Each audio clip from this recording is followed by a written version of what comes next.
Happy Sunday to you and yours. Bay Ragni here, Total Gym Radio Rocks, and we're back with another episode of Rock and Roll for You. And on this episode, we're talking to legends, and I truly mean legend. Stig Pedersen of the band DAD, or Disneyland After Dark. That's the original name for the band.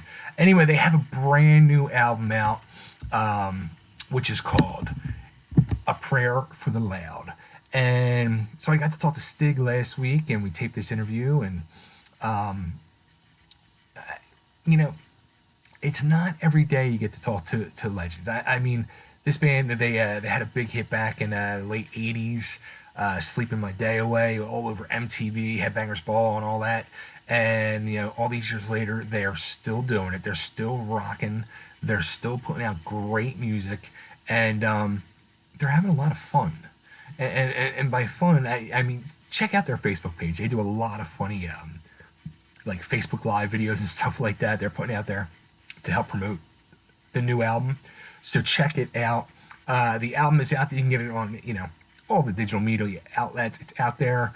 A Prayer for the Loud, it's called. It freaking rocks. And so you're going to learn all about the album. You're going to learn about Stig. You're going to learn about all his crazy basses he comes up with, his ideas, how it happens, how they come to life, and all that, and much, much more. And we're going to play the first single video, which just came out the other day as well. So check that out at the end of the interview. It's called Burning Stars. So without further ado, here he is, the one and only Stig Pedersen from DAD. Hello. How you doing, man?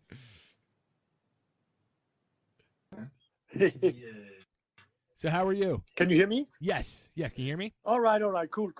Because I have to apologize for yesterday. I ran out of battery. My telephone went dead, and that's almost happening now as well. So I'll try to plug in and get some electricity here. Where are you located? I'm in Philadelphia, Pennsylvania. Oh, nice. Yeah. Nice. This is the first real summer day in Denmark. Really?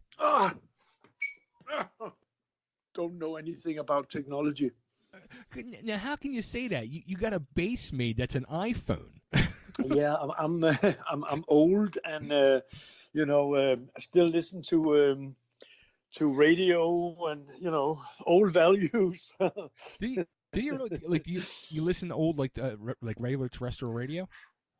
No, just I have a radio blasting all day. A good old school radio. No, not a computer or Spotify and stuff like that. They're just the radio is just blasting away. I was thinking about that this morning. Wow. But that's kind of old school. Yeah. So you're not like a fan of this whole Spotify world, I would imagine. Well, I the first day I got it, I was like, wow, can you listen to this and can you listen to that? And I was like, re-experiencing my whole childhood and youth. Yeah, and that was fantastic. I was like, wow, how convenient. But I have to admit that you use it as a tool. I mean, it's not blasting all day like the power of radio. Right. I still believe in. I still believe in that. Wow. Yeah. I was like fighting against the whole Spotify thing. Like I was refusing to get into it. And my friend kept trying to talk me into it, and then I finally did, and I was like, the music fan in me was like, this is like paradise. But then the music business side of me was like, this is the devil. Like this is it is. Yeah, it takes over. Yeah. That's so now about this iPhone bass and all these amazing different basses you have and you've had custom made over the years. Like, how do you come up with the ideas of these? Well, it always starts out with some conversation or just thinking about what would look cool, because at one point, because it's got really, it started to cost a lot of money to have them made, and so I was thinking about having this kind of a stick base where you attach all kinds of shapes to it, but then again, that would be cheating, so each base is made like from the very beginning and serves only one purpose. Yeah. Like, does the same person, he been like one person made all these bases over the years, or is it different people that make them for you? Well, I started out because I play left-handed, so playing a right-handed bass, I always got fighting with the knobs. When I start to make some money from playing live, I saved them and I went to like a professional instrument builder, like an organ builder or something like that, and had him make the very, very first 2-3 basses. And there were all kinds of problems with the neck because the neck wasn't solid enough when it was only 2 strings. But we solved that problem, and he continued up until I had an offer from, the German band Rammstein. They have their guitars made in Germany by Sandberg guitars.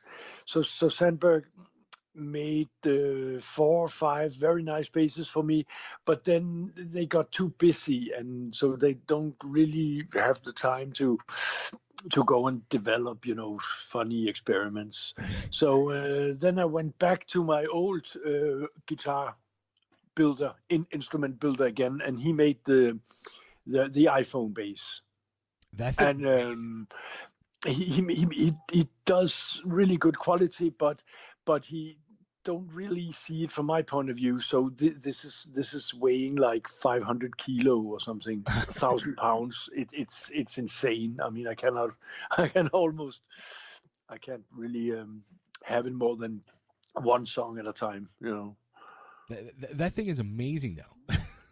Yeah, I'm glad, and I had like 1.6 million people looking at my video where I'm playing that bass. So I was like, wow, I have become an influencer. Yeah. Now, let me ask you this: how many times have you been asked over the years why only 2 strings? Well, almost all the time, and also the story behind the name Disneyland After Dark, which we had to shorten down to DAD. That is favorites, journalist favorites, and classic topics. Right. I can imagine. Yeah. So the new album is out and it's freaking amazing. Prayer for the Loud. I mean, you got to be excited by this. Yeah, very, and especially that we're coming out in America is very, very nice because we really like to come and play live, and so people can see what it's about. Yeah, I mean, is that the overall plan to get over here to the States and do some shows? I know you're doing Monsters of Rock next year. We would love to do that, and in the old days when we were signed to Warner Brothers in California, we did some tours, so there's definitely some people who know about us. Sure. But it's tough times, and touring around, I don't think it would be very expensive for us, I think. Yeah. Unless we can open up for some band who's listening now. Right. Take us on your tour. I mean, sadly, that seems to be like, the reality of it, and the answer I get all the time from European bands is, just everybody wants to come over to the States, but just the reality of, the financial situation, it wouldn't be a good thing. Yeah. We did a small tour because we played in Texas South by Southwest Festival. Okay. And then we thought, hey, why not do New York and LA and a couple of other places? And it turned out that we could just have done 2 shows, like New York and LA. The rest in between didn't really matter because South by Southwest is so many bands that people are fed up. I mean, there are too many bands. Yeah.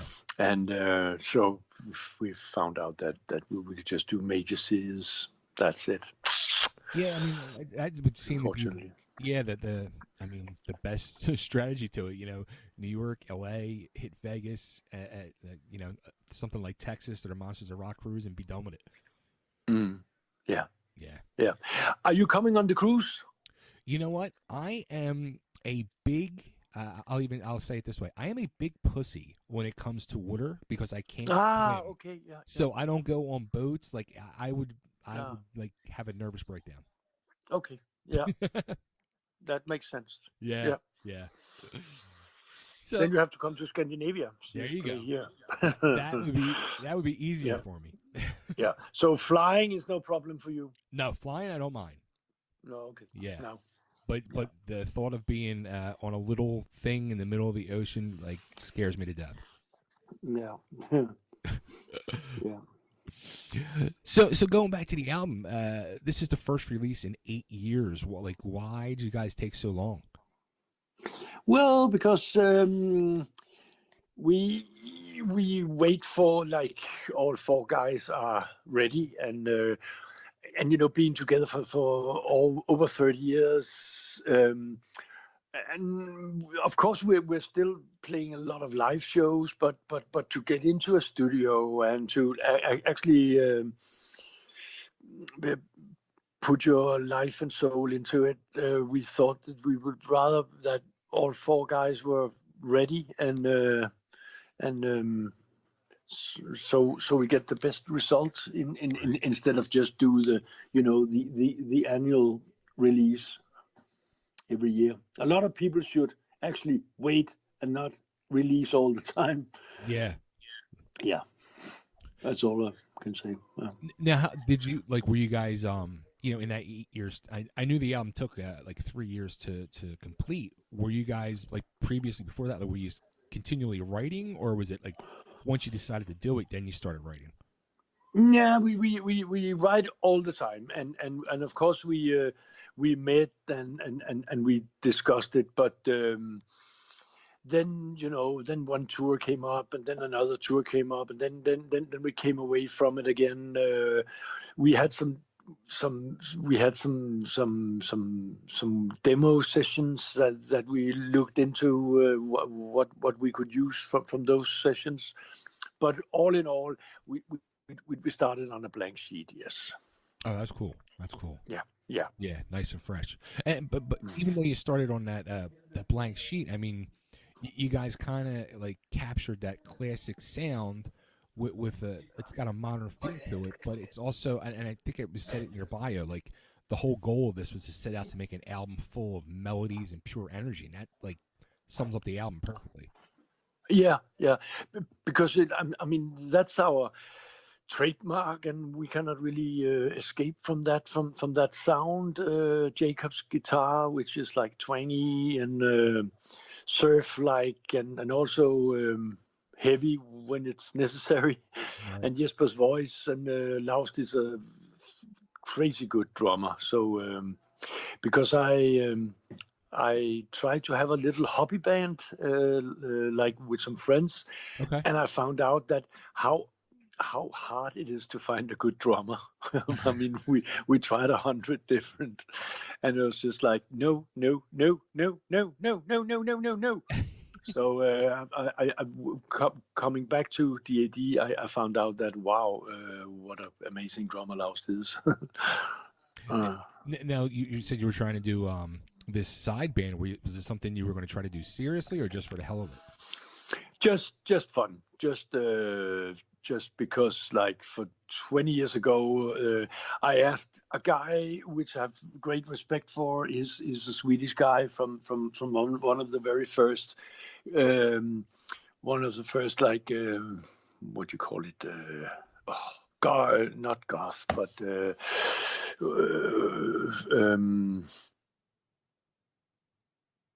satanic music. Okay.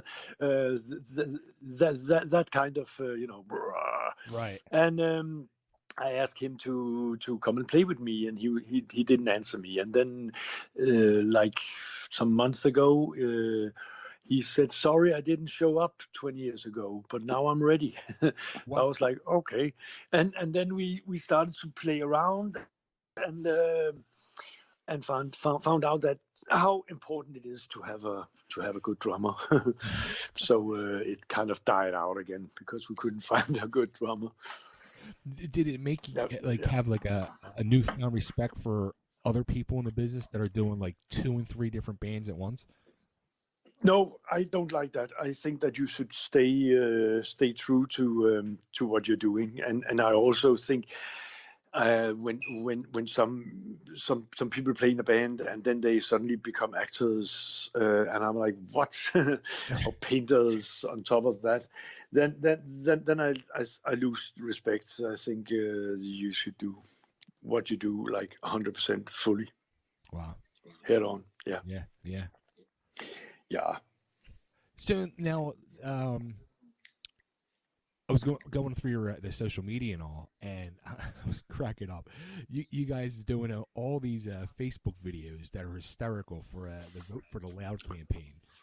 Yes, because we have an election right now here in Denmark, and everybody's talking about politics and election and stuff. And then we thought that we would put up posters right next to all the politicians. So that's great. When you're releasing an album, it's a great way to get some face time. Yeah. Do you like the whole world of social media? Nah, yeah, I mean, sometimes it's good as a tool, but it can also, little thing can mushroom into a giant thing in no time. Yeah, and generally people are just annoyed about everything, so I mean, yeah, it's crazy. It is. It is. Yeah. Now, you guys are doing these videos and stuff like that. Are you guys going to do an actual video for any of the songs of the album, or? Yeah. We're actually in the middle of planning a video for the title track. Nice. So that would be the first official single then? Yeah. Cool. Very cool. Yeah. Now, something too that was cool I saw on the Facebook page, you guys did was it like a rooftop performance on top of like a store? Yes, a very big department store, and they asked us to use it if we wanted, and we were like, yeah, of course. So we had a very, very nice sunny day, and a crazy lot of people came, so that was good. Yeah. It looked like a perfect little place to do shows at. Like it's set up for that. It was amazing. Yeah. I don't know what they use it for. Usually, maybe some classical music or I don't know, stand-up comedy. I don't know, but it was certainly loud enough. That's awesome. Yeah, that looked like a good time. So now Pardon? I said that looked like a real good time. Yeah, sure, yeah. So now you guys have, I guess, festival dates booked through the summer, correct? Yes, summer festivals, and then we do Scandinavia, and then we do Europe, like Spain and Portugal, Germany, England, all around Europe. And then maybe if we get an invitation from you, we'll come and play in the States. Oh, I can give you the invite. The invite's not the hard part. Okay. Yeah. So then Monsters of Rock Cruise 2020 DAD hits the States. That's definitely, yes. Very cool. Cool. So Stig, I want to thank you for doing this, and we got this hooked up. I'm excited. Thank you. It's an honor to talk to you, man. I've been a fan for many years. I'm glad. Thank you. And if I can get you to cut an ID for me before you go. No problem. This is the Stig from DAD, and you're listening to Totally Driven Radio. Totally Driven Radio. Okay, yeah. Hello, my name is Stig, and I'm bass player of DAD, and you're listening to Totally Driven Radio. Awesome. Now, where should we send everybody to get the album? Where's the best place to get it? Oh, I wouldn't know. The record company, maybe? My record company, Mermaid Records. Okay. And yeah, I think that Louise hooked you up with me, right? Actually, Louise. Dustin did. All right. Yeah, that's the German.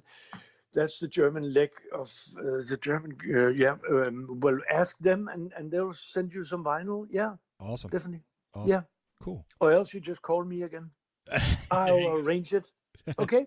Awesome. Yeah. Stig, thank you so much, man. Okay. Take All care. right. Bye-bye. Bye.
Welcome back to Dirty Rocks. Bay Ragni here, and there they are, DAD, first single video out there now. It's called Burning Star off the new album, A Prayer for the Loud.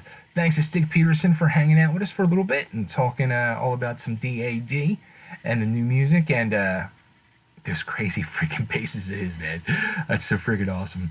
But anyway, yeah, thanks again to Stig and DAD. Check them out. Go to their Facebook page. Have a lot of fun on there. You got, digital outlets, Spotify, iTunes, all that fun stuff. You can order, through the website and everything else like that. The new album and old stuff and other merch and everything else. So do it. Support the band. Support the music. Keep the music alive. And also, too, support us as well. Television Radio Rocks. Like us, love us, follow us. We're all over the world of social media on Facebook, Instagram, and Twitter, as well as myself, Ragni. And just look for us. Like us, love us, follow us. And you can also find us on Spotify, iTunes, and, all the digital outlets. Spreaker, Stitcher, Blog Talk Radio, everything and anything. So, thank you. Keep rocking. And remember these very, very important words I'm about to say to you. Stay driven. See you, everybody.